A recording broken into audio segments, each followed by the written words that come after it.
ಬ್ರೇಕ್ನ ನಂತರ ಸುವರ್ಣ ನ್ಯೂಸ್ಗೆ ಮತ್ತೆ ಸ್ವಾಗತ. ಇವತ್ತು ರಾಜ್ಯದ ಹಲವೆಡೆ ಕಾಡು ಪ್ರಾಣಿಗಳು ಸಖತ್ ಸದ್ದು ಮಾಡಿದ್ವು. ವೀಕೆಂಡ್ನ ಮೂಡ್ನಲ್ಲಿದ್ದ ಜನರಿಗೆ ಆನೆ, ಕರಡಿ, ಮೊಸಳೆಗಳು ದರ್ಶನ ಕೊಟ್ಟು ಶಾಕ್ ಮೂಡಿಸಿದ್ವು. ಸ್ವಲ್ಪ ಪೀಕಲಾಟಕ್ಕೆ ಸಿಲುಕಿದ್ರು, ಕೊನೆಗೆ ಅವೆಲ್ಲ ಬಚಾವಾದ್ವು.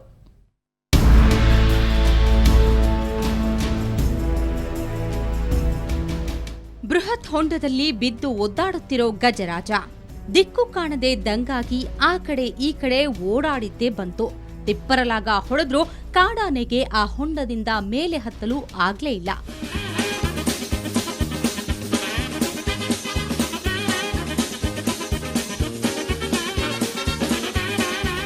ಹೌದು, ಈ ಒಂಟಿ ಸಲಗಕ್ಕೆ ವಿಪರೀತ ದಾಹ ಆಗಿತ್ತು. ಹಾಗಾಗಿ ಕಳೆದ ರಾತ್ರಿ ಕೊಡಗಿನ ತ್ಯಾಗತ್ತೂರು ಗ್ರಾಮದ ಬೃಹತ್ ಹೊಂಡಕ್ಕೆ ಬಂದಿದೆ.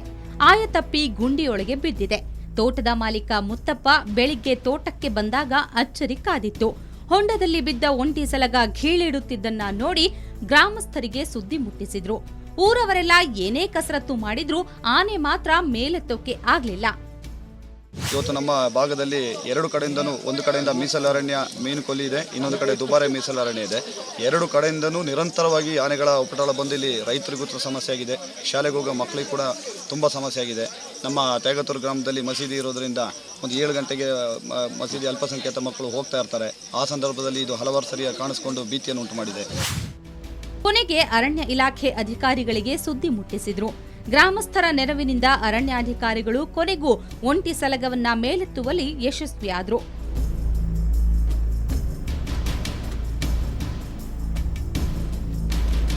ತುಮಕೂರು ಜಿಲ್ಲೆ ಮಧುಗಿರಿ ತಾಲೂಕಿನ ಹನುಮಂತಪುರದಲ್ಲಿ ಕರಡಿಯೊಂದು ಬಾವಿಗೆ ಬಿದ್ದಿತ್ತು. ಆಹಾರ ಅರಸಿ ಬಂದ ಜಾಂಬವಂತ ಆಯತಪ್ಪಿ ಸಿದ್ದಪ್ಪ ಎಂಬುವರ ತೋಟದಲ್ಲಿದ್ದ ಪಾಳುಬಾವಿಗೆ ಬಿದ್ದು ಒದ್ದಾಡುತ್ತಿತ್ತು. ಇದನ್ನ ಗಮನಿಸಿದ ಗ್ರಾಮಸ್ಥರು 2 ಏಣಿಗಳನ್ನ ಕಟ್ಟಿ ಬಾವಿಗೆ ಇಳಿಬಿಟ್ಟಿದ್ರು. ಕೊನೆಗೆ ಸ್ಥಳಕ್ಕೆ ಆಗಮಿಸಿದ ಅರಣ್ಯಾಧಿಕಾರಿಗಳು ಕರಡಿಯನ್ನ ಹೊರತೆಗೆಯುವಲ್ಲಿ ಯಶಸ್ವಿಯಾದರು. ಗಾಬರಿಯಲ್ಲಿ ತಿನ್ನಕ್ಕೆ ಸಿಕ್ತಾನೆ, ಪರದಾಡಿ ನೀರ್ಗಿಲ್ದಾನೆ ಅಪ್ಪಿ ತಪ್ಪಿ ಬಾವಿಗೆ ಬೀಳಿದೆ. ಎಲ್ಲರೂ ಬಂದು ಇದು ರಕ್ಷಣೆ ಕೊಡ್ತಾ ಇದ್ದಾರೆ. ಕರಡಿಗೆ ಎಲ್ಲ ಸೇರಿ ಕಷ್ಟಪಟ್ಟು ಅದನ್ನ ಎತ್ತಬೇಕಂತ ಪ್ರಯತ್ನ ಮಾಡ್ತಾ ಇದ್ದಾರೆ. ಮತ್ತೊಂದೆಡೆ ಬೆಳಗಾವಿ ಜಿಲ್ಲೆಯ ಚಿಕ್ಕೋಡಿ ತಾಲೂಕಿನ ಇಂಗಳಿ ಗ್ರಾಮದಲ್ಲಿ ಮೊಸಳೆ ಪತ್ತೆಯಾಗಿದೆ. ಕೃಷ್ಣಾ ನದಿ ತೀರದ ಸಂಜಯ ಕುಡುಚಿಯವರ ತೋಟದಲ್ಲಿ ಸುಮಾರು 13 ಅಡಿ ಉದ್ದದ ಮೊಸಳೆ ಪ್ರತ್ಯಕ್ಷವಾಗಿದೆ. ಸಾಕಷ್ಟು ಕಸರತ್ತು ಮಾಡಿದ ಗ್ರಾಮಸ್ಥರು ಮೊಸಳೆ ಹಿಡಿದು ಅರಣ್ಯಾಧಿಕಾರಿಗಳಿಗೆ ಒಪ್ಪಿಸಿದ್ದಾರೆ. ಒಟ್ಟಾರೆ ಆಹಾರ ಕೊರತೆ ಹಾಗೂ ಬೇಸಿಗೆ ಬಿಸಿ ಪ್ರಾಣಿಗಳಿಗೂ ತಟ್ಟಿದೆ. ಬ್ಯೂರೋ ರಿಪೋರ್ಟ್, ಸುವರ್ಣ ನ್ಯೂಸ್. ಚಾಮರಾಜನಗರದಲ್ಲಿ ನಿನ್ನೆ ರಾತ್ರಿ ವರುಣ ಅಬ್ಬರಿಸಿದ್ದಾನೆ. ಪರಿಣಾಮ ಅಪಾರ ಪ್ರಮಾಣದ ಬೆಳೆ ನಾಶವಾಗಿದೆ. ಕೈಗೆ ಬಂದ ತುತ್ತು ಬಾಯಿಗೆ ಬರಲಿಲ್ಲ ಅನ್ನೋ ಹಾಗಾಗಿದೆ ರೈತರ ಸ್ಥಿತಿ. ಲಕ್ಷಾಂತರ ರೂಪಾಯಿ ಖರ್ಚು ಮಾಡಿ ಬೆಳೆದಿದ್ದ ಬೆಳೆಗಳು ಮಣ್ಣು ಪಾಲಾಗಿವೆ.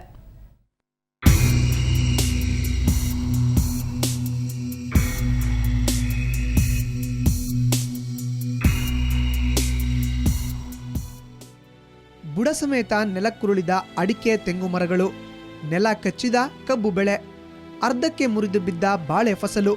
ಹೌದು, ಇದೆಲ್ಲ ವರುಣನ ರುದ್ರನರ್ತನಕ್ಕೆ ಸಾಕ್ಷಿ.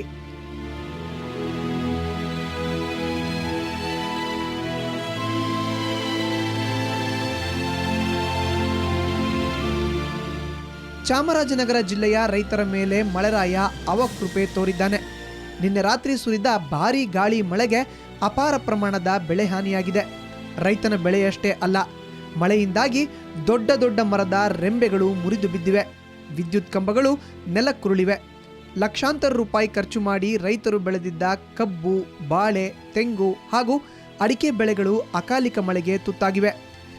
ಕಟಾವಿಗೆ ಬಂದಿದ್ದ ಬೆಳೆ ಕೈಗೆ ಸಿಗದಂತಾಗಿದೆ.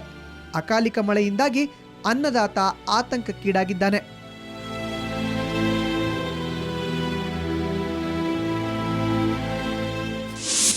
ಇಲ್ಲಿ ನಮ್ಮ ಜಮೀನಲ್ಲಿ ಏಲಕ್ಕಿ, ಪಜ್ಬಳೆ ಮತ್ತು ಕಬ್ಬು, ತೆಂಗು ಇದೆಲ್ಲ ನಮಗೆ ನಾಶವಾಗಿದೆ. ಇಲ್ಲಿ ಹೆಚ್ಚು ಕಮ್ಮಿ ನಾವು 4,500 ಬಾಳೆ ಕೆಟ್ಟೆ ನೆಟ್ಟಿದ್ದು ಮತ್ತು ಕಬ್ಬಿತ್ತು 1-2 ಎಕರೆ. ಅದೆಲ್ಲ ನಮಗೆ ಕಬ್ಬು ಮತ್ತು ಬಾಳೆ ಎಲ್ಲನೂ ನಾಶವಾಗೈತೆ.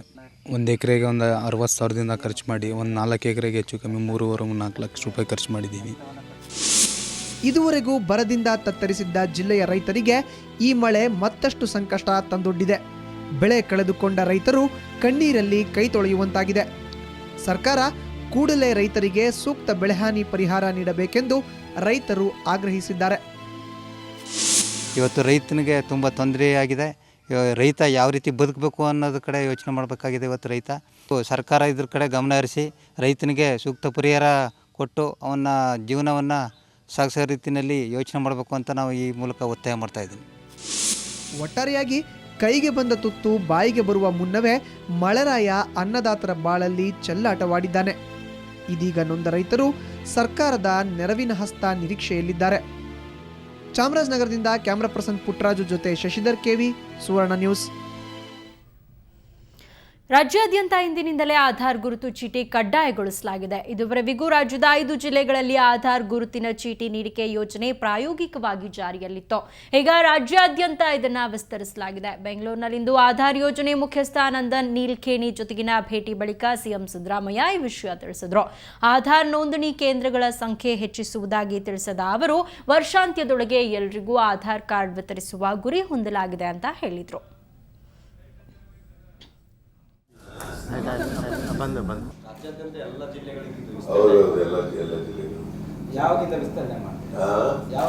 ಇವತ್ತಿದ್ದೇನೆ ಅದಕ್ಕೆ ದಿನ ಎಂತ ಶಾಸ್ತ್ರ ಕೇಳಾಗಿಲ್ಲ ಸರ್.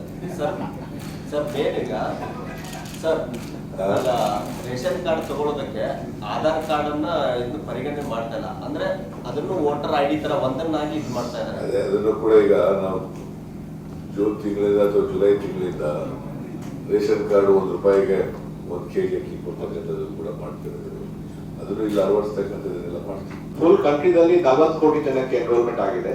ಅದರಲ್ಲಿ 34 ಕೋಟಿ ಜನಕ್ಕೆ ಆಧಾರ್ ನಂಬರ್ ಸಿಕ್ಕಿದೆ.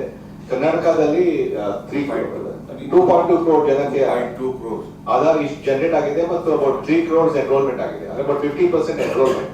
ಬಟ್ ನಾವು with the very good focus of the chief minister ಬೇಗ ಮುಂದಿನ ತಿಂಗಳಲ್ಲಿ we can do a very good job and finish the whole state by end of the year. We should be able to finish the whole.